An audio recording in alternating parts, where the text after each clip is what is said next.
chất chừng băng và không ai phải bầu ấy vào không ai phải bầu ấy vào khắp đây vào ấy dạ là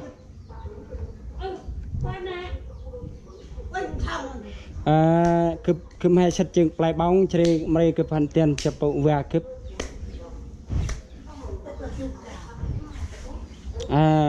và cứ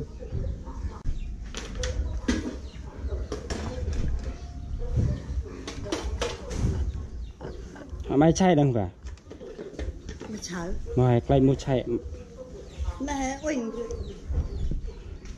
BuNong call this people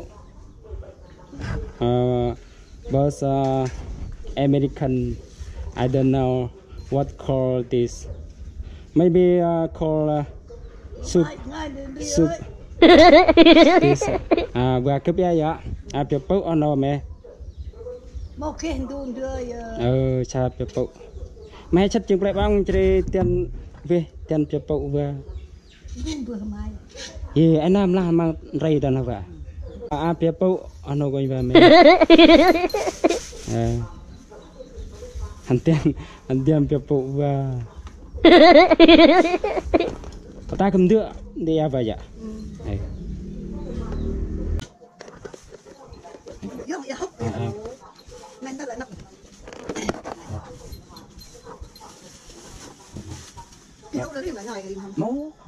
quay vào vừa kịp vừa kịp phải chen phép là cả ngăn đi vào mày cái sắt chạy cầm nam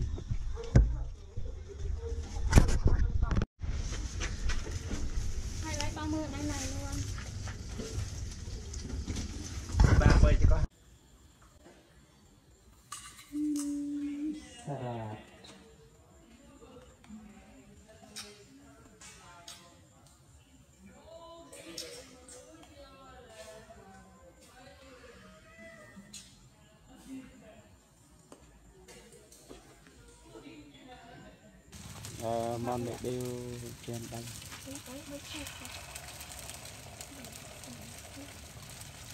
bánh khọt buôn làng đây là người làm bánh khọt đây là người đi mua bánh khọt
Biăp.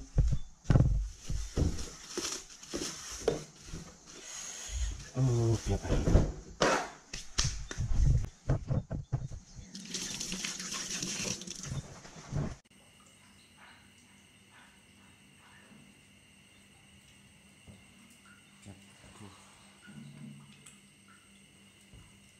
đồng